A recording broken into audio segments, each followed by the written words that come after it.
வளகாப்பு ஃபங்க்ஷனோட continuous video தான் இந்த வீடியோ.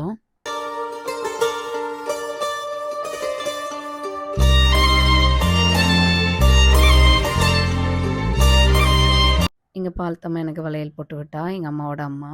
மொபைலில் வீடியோ எடுத்ததுனால யாரோட ஃபேஸுமே கிளியராக இல்லை. நானே கத்திகிட்டே இருந்தேன், கேமராவை பாருங்கன்னு யாருமே பார்க்கவே இல்லை. அடுத்து எங்கள் ஈச்சம்மா வளையல் போட்டு விட்டா, எங்கள் அப்பாவோட அம்மா. அடுத்த ஜெயாச்சி தான் வளையல் போட்டு விட்டாங்க. அவங்க தான் கேமராவை பார்த்து கரெக்டாக வளையல் போட்டாங்க. அடுத்து எங்கள் பொன்மணியத்தை தான் வளையல் போட்டு விட்டாங்க. அடுத்து எங்கள் அஜி அண்ணி வளையல் போட்டு விட்டாங்க. அடுத்து எங்கள் சரோஜத்தை தான் எனக்கு வளையல் போட்டு விட்டாங்க. எனக்கு பயங்கர ஹாப்பி எங்கள் அத்தை வந்தது. எங்கள் அத்தை முத்தம்லாம் கொடுத்தாங்க. அடுத்து எங்கள் கவிதா சித்தி வளையல் போட்டு விட்டாங்க. அடுத்து சீலாக்கா வளையல் போட்டு விட்டாங்க.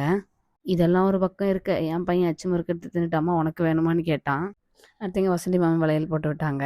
அடுத்து அபிதாக்கா வளையல் போட்டு விட்டாங்க. இவங்க எல்லாரையும் ஃபோட்டோக்கு போஸ்ட் கொடுக்க வைக்க முன்னாடி நான் பட்ட பாடு எனக்கு தான் தெரியும். அடுத்து எங்கள் அத்தை பிரதிபாத்த வளையல் போட்டு விட்டா.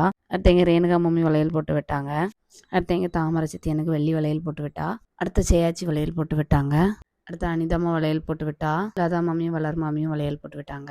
அடுத்து எங்கள் ஜெகப்பா வளையல் போட்டு விட்டு சந்தனம்லாம் பூசி விட்டாங்க. எங்கள் சுரேஷனை வளையல் போட்டு விட்டுட்டு சந்தனம் பூசி விட்டாங்க. அப்புறம் என் தம்பி எனக்கு வளையல் போட்டு விட்டான். டார்சியா சிரிச்சிட்டே வளையல் போட்டான். அப்புறம் எங்கள் மணி அண்ணன் வளையல் போட்டு விட்டான். அப்புறம் நம்ம மாம்ஸ் வளையல் போட்டு விட்டான். சசி அண்ணன் வளையல் போட்டு விட்டாங்க.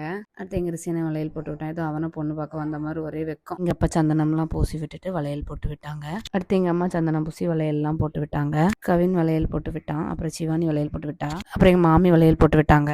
அப்புறம் எங்கள் வீணியத்தை வளையல் போட்டு விட்டாங்க. ஆதிக்ஸா வளையல் போட்டு விட்டா. வேப்பிலை வச்சு மடியெல்லாம் நிறச்சி விட்டாங்க. கார் ஸ்டார்ட் ஆகி கிளம்பவும் எங்கள் பால்த்தம்மா என் பையனோட கார் எதுக்க வந்தாங்க. ஃபைனலாக வீட்டுக்கு வந்துட்டோம். ஆரத்தி எடுத்தாங்க எங்கள் வேணியத்தை. ஆரத்தி எடுத்து முடிச்சோன்னா வீட்டுக்குள்ளே போயிட்டேன். மடி நிறச்சி விட்டதை வீட்டில் கட்டில் போய் பொத்தனி போட சொன்னாங்க. போட்டேன். போட்டு முடிச்சோன்னு என்ன நடந்துச்சுன்னு நீங்களே பாருங்கள். ஃபைனலாக வளகாப்பு நல்லபடியாக சிறப்பாக முடிஞ்சுது. மறக்காமல் லைக் பண்ணுங்கள், ஷேர் பண்ணுங்கள், சப்ஸ்கிரைப் பண்ணுங்கள்.